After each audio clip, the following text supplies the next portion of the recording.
Hello, hello there, welcome. Welcome to the continuation of that fifth part. So that's the second part within that fifth part of this series that I'm calling the fundamental principles of syntropic agroforestry. Of course, as you can see by now, we're kind of moving way beyond what the syntropic framework presents, but I still think that this is, very syntropic in its reach. And to me, the interest in polarity, I'm starting to find, of course, now I'm starting to go way beyond my comfort zone. Let's say I'm not that experienced into, observing polarities. That is something new that I've been playing with the thing, maybe within the last year or so, just trying to pay a little bit more attention.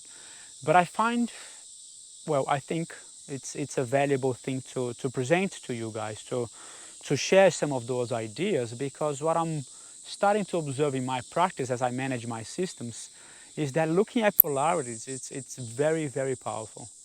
Because we move away from all those theories of succession and stratification, we start to deal with a lot more of how the natural world actually operates. What is behind those shapes and those growth forces. And my interest in polarities really started to emerge when I've read a sentence from Rudolf Steiner a few months ago, a few years ago maybe, which says that we cannot get by without polarities when attempting to imagine the world in terms of dynamic forces. Only polarities give us access to the life inherited in objects. Not sure if I fully understand that sentence, but what I get out of it is that the dynamics of the natural worlds are hidden within polarities, within that polar movement. And if we really want to understand where those forces are and how perhaps we can work with them, then polarities become really significant.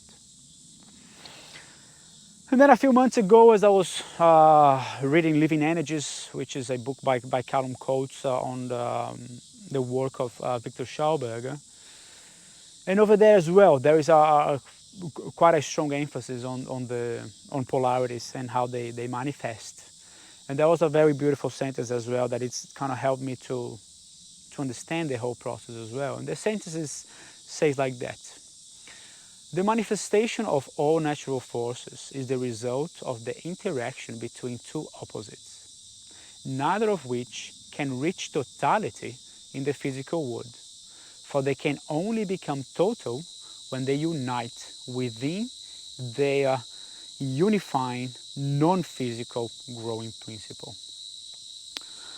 So again, so on that sentence, then not that I fully understand it as well, but to me what I get the gist out of that is, okay, so we have this world of polarities that are the hidden forces within nature, but there is something else that organizes it. There is a governing principle, and they cannot exist one without the other in this physical world. Maybe in other realms it's possible, but here in the world of flesh and bones, the polarities, they must come together. So to me that is very interesting once we start to observe that for one side of the polarity to exist, it is a requirement that the next one, the other side, must also be there.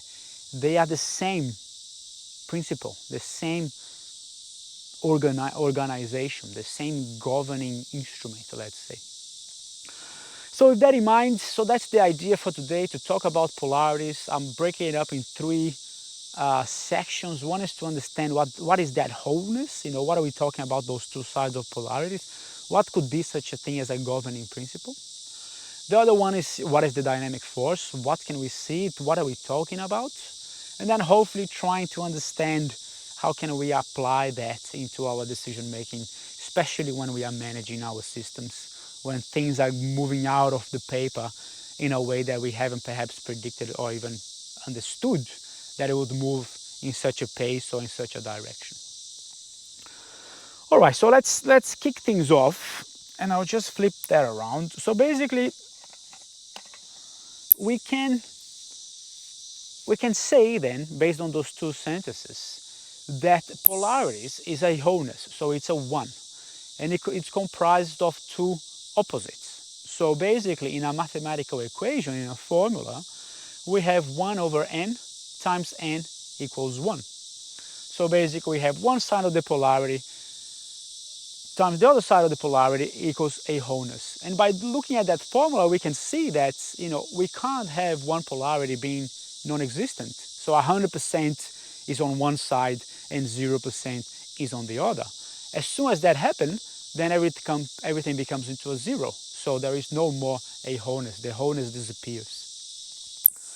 All right, so let's try and look them.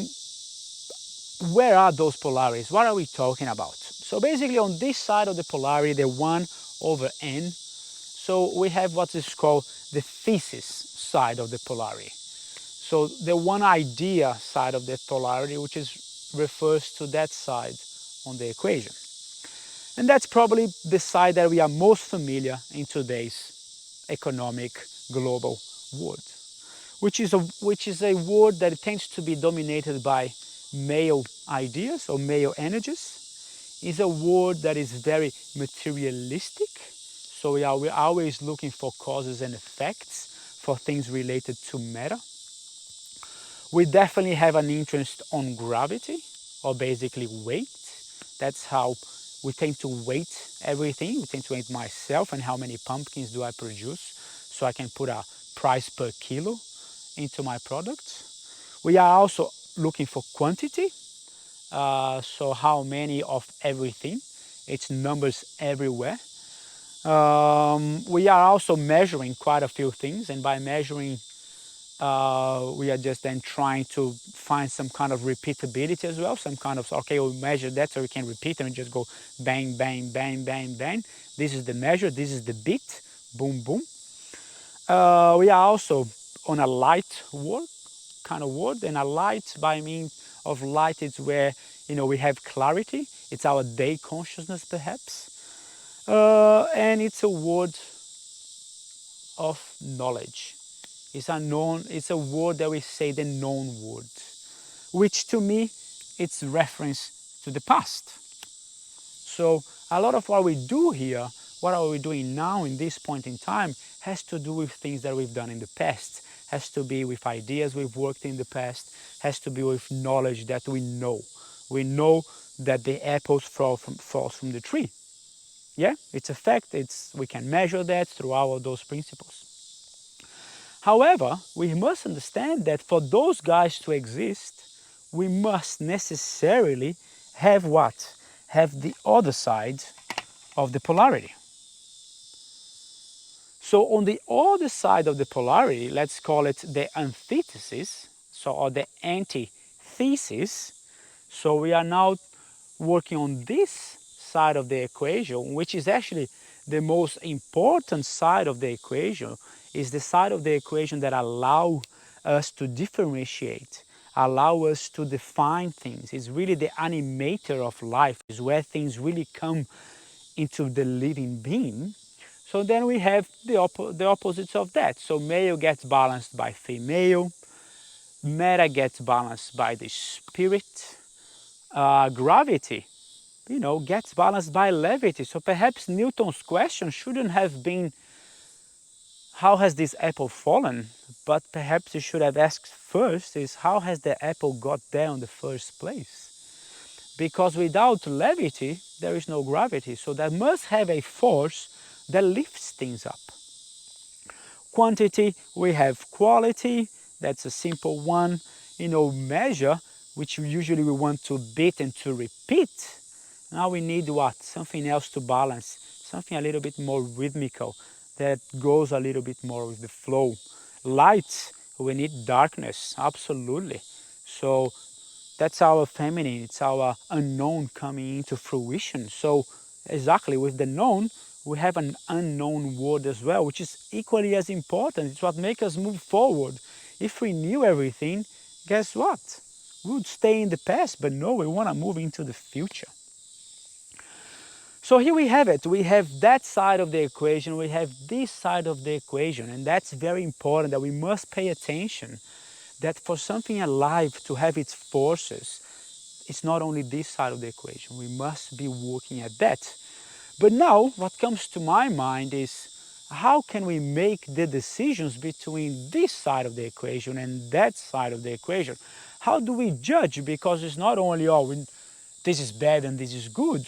No, there is good and bad on both sides of those polarities, and we need, and especially in our systems, we need to learn what time do we go more for male or quantities, what time do we go more female in qualities. But we have to have a tendency overall to favor this side of the equation. That's overall where we really want to be moving towards, because we want to be moving towards the future. So in between those two, so what brings things together? I'm really interested to trying to find words that would be perhaps the balancing word, or what Schauberger calls, the synthesis.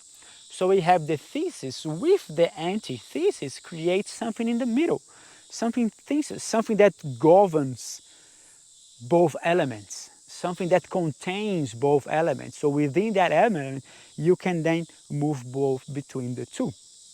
And I'm just working on that, and I'm just going to throw some ideas for you, and you let me know what you think. So I reckon between male and female, the governing force is life, or perhaps love, that will allow us to dictate how we should move forward. Between matter and spirit, we have soul, which of course is our feelings. So we could say that matter is our head, is thinking about the past, and spirit is our limbs, is always moving towards the future. And there is have something in the middle that is balancing our rhythmic system. So between gravity and levity, I wasn't too sure, but to me something a little bit bigger, so I went for the moon, because the moon does a bit of both as well. When it's closer, it has a bit more levity. When it's further away, gravity gets a little bit denser and plays with water as well a fair bit. So between quantity and quality, for me, it's about my values. Only I can value how much more quantity I need or how much quality I need. So that's about human values, finding that balance for our own selves. Between measure and a rhythm, I reckon art. Art will mix these two in a way that we can start to measure, yeah, because measure is good. We need to have proportions and be able to depict things nicely. But we also want to have movement and a rhythm. It's not only about the dimensions, it's about the dance, it's about the reflections and things like that. Between light and darkness, we have our day. So one day comprises both the daylight and the nighttime. Between known and unknown, and this one I really like, I find it really useful, and I've taken it out of holistic management, which is maybe. Maybe is just such a powerful word that pretty much a lot of the times when people present to me new ideas that I don't know, by just saying maybe, we are getting there. I'm open to then starting to know, because I find that every time that I say I know this, then from this point on, we stop knowing because we stayed in the past.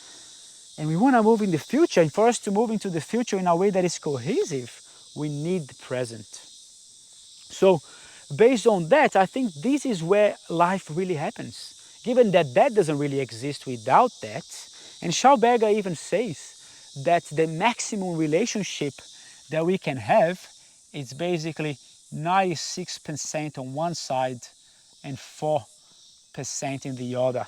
That's the absolute maximum distance that we can have in this physical world before the energy to move one more unit is just so great that it's impossible, and then the other one tends to gain momentum.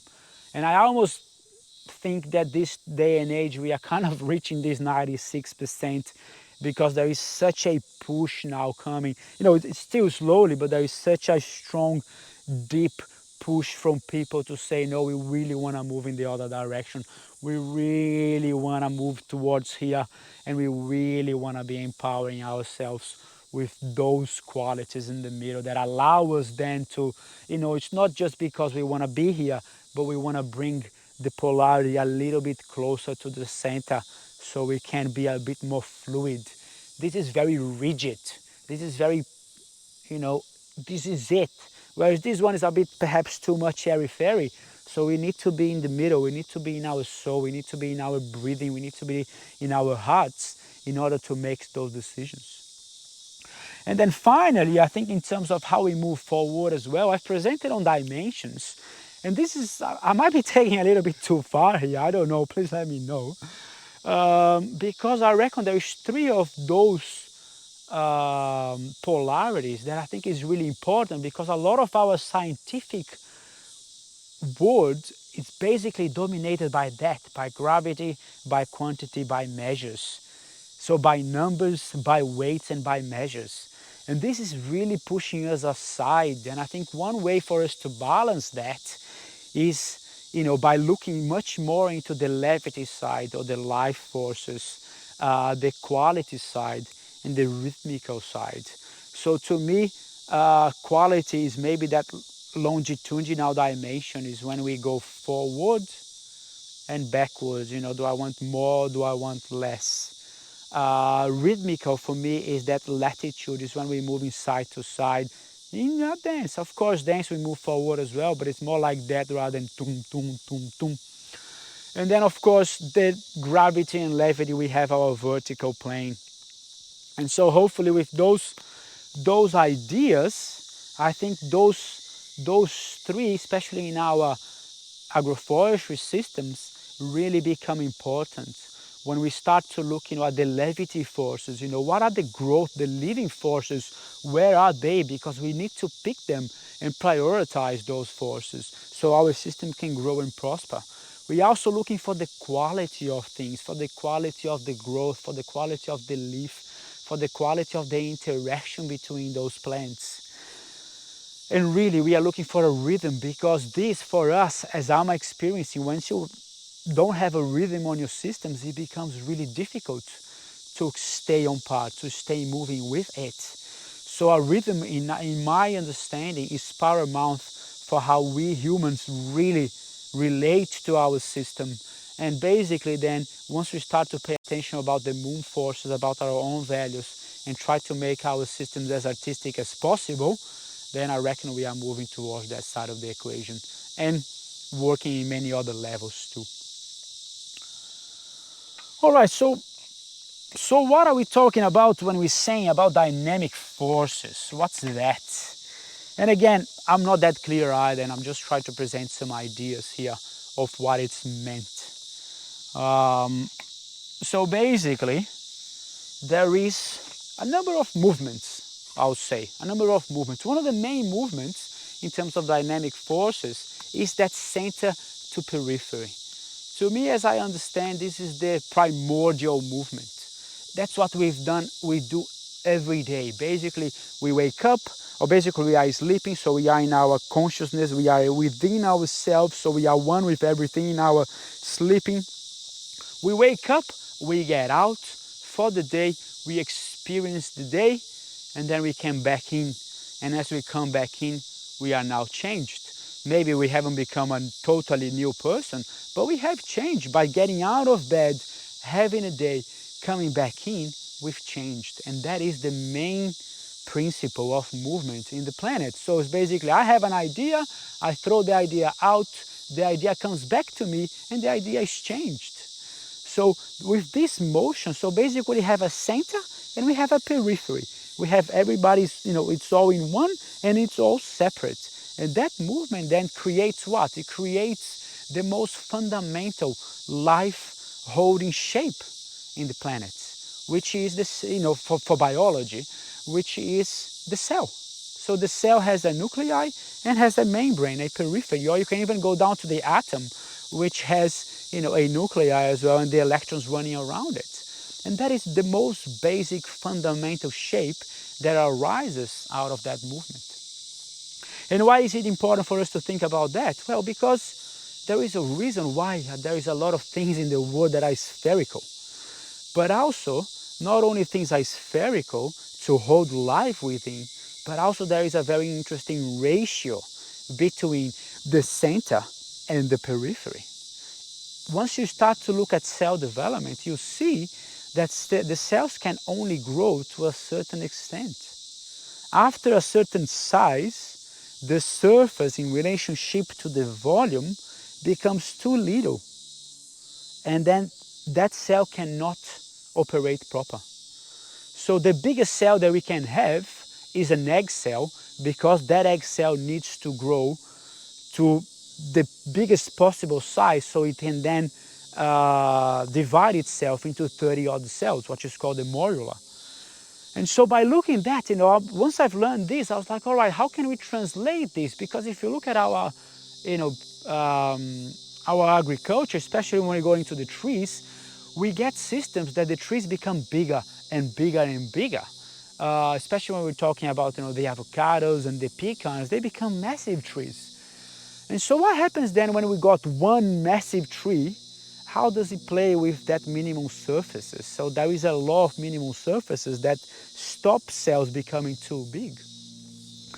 And in my mind is that if we can keep our trees to a small-ish size, we don't want to have just one leaf on the head as well. It needs to fulfill its function. It needs to be representative of its species. But I reckon the smaller we can keep them, so the smaller we can contain that surface area, then the bigger the production we're going to have. But it's not taking it down to where it loses character. So by playing with surfaces, we can see that instead of having perhaps, and I'll use here, instead of having one big massive tree, we can perhaps have one smaller tree, and then maybe another smaller tree, and then maybe another smaller tree, and then maybe a slightly bigger tree. And by doing that, we actually have a lot more surfaces here rather than that one big one. And we can still have another one there and perhaps a little one here.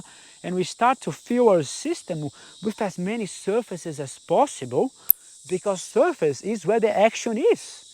That's what I've understand. And I mean, look at most trees, unless they produce their fruits in their trunks, most trees have the fruits just hanging on that periphery. So by having many peripheries within that bigger umbrella, now this makes a lot of sense for me when we're talking about stratification and how are we going to play with that and not allowing our trees to get huge. So we must manage our trees that are going to stay there for a while, so they stay within a size that facilitates that exchange between the surfaces. Because when you think about the water and the air, that's where they're going to be, and the birds are going to be flying around, and biology is going to be coming in here. So it's very important that we start to pay attention a lot more into the surface. And if you want to put a ratio here, there is a polarity between the surface and the volume, or the periphery and the center. And I think that's very important for us to start to consider. Another force that is very, very prominent and is very explicit in our systems is, contraction and expansion. So that is, so again, as we go out and come back in, center, periphery, but slowly we start to add more cells and it starts to grow. And that organism, once it starts to grow, the tree starts to become big. And it's very valuable, most importantly, for our service plants, because we must respect that movement, that contraction and expansion, because if we are managing while that plant still is expanding and hasn't really recovered, and we keep smashing it way too often, then we are contracting it and contracting it and contracting it to a point perhaps of no return. So our management really needs to be in time and in line with how the system is growing overall. And I'm finding that it's almost more important to pay attention to the contraction or expansion of our interrows, of our service plants, than our plants that are really valuable, because they are, in a sense, a minority. And so by having really the 80% of the system, which is the service area of the system, to have this really contracting and expanding and moving nicely, then everything else really pumps. That's what I'm starting to observe. Very important polarity. Also, if you look at within the plant itself, every plant goes through contraction and expansive cycles. So when we're managing our grasses, we gotta manage when it's not really going to a contraction through flowers. So it's expanding through leaves, and then as soon as the plants start to flower and start to go to seed, it's contracting. So at that time, if we want the system to continue to expand, then we must manage that grass. And that goes for many other plants. So we must be looking at those cycles, because the plant goes and expands, and then it contracts again and expands again. So there is all those polar rhythms that contain the forces and tell you where the force is moving. Because really, in the end of the day, it's for us to understand polarities and start to play with the time. Because by observing polarities, by observing how things are moving, we can then target when is the best time for our intervention. Rather than just going, today I'll do this because that's the idea, we can start to interact with our systems in a way that it's a dialogue. And by being there, by looking at the weather, by looking at the clouds, by looking at the seasons, by looking about all of those natural phenomena that we have access to, we can start to play with the water cycle and managing water. We can start to play with the energy flow dynamics. We can start to introduce a rhythm to the system. We look at seasons and we look at moons, because if the moon is going in one direction, it's going up or going down or changing to a sign that is a fire sign, or any of those movements, if we are actually able to combine, because they do combine, if we are able to put our action at the same time that we have those macrocosmic movements and microcosmic movements happening at the same time, then we potentialize our action to the nth degree. So basically, this is an effect that's called CZG. So CZG, we are able to bring many events that in theory are unrelated, but through human action and through human freedom, we are able to combine our action at this specific point in time where the moon is here, the sun is there, the earth is doing this, the plants are doing that, and we bring all of that characteristic together and off it goes. We really can start a movement, just like as you throw a rock on a creek, on a dam, and it ripples, so we can start a ripple. We can also keep using that ripple. We can be reinforcing the ripple, or we can bring different ripples at the same time that create one bigger, maybe center ripple that then really does something in a more spiritual level, even, if we can say. So that's some of the dynamic forces. When you're looking at a tornado, there is a lot of pressure coming down because there's a massive system. But with the pressure, there is also a big suction. So that's how nature is working. It is impossible to have just one side of the polarity. So when it comes into our understanding, we must be open that even though we might have researched a topic for 50 years, that we got to remember that we can only know 96%. There is still a 4%, sorry. There is still a 4% of unknown.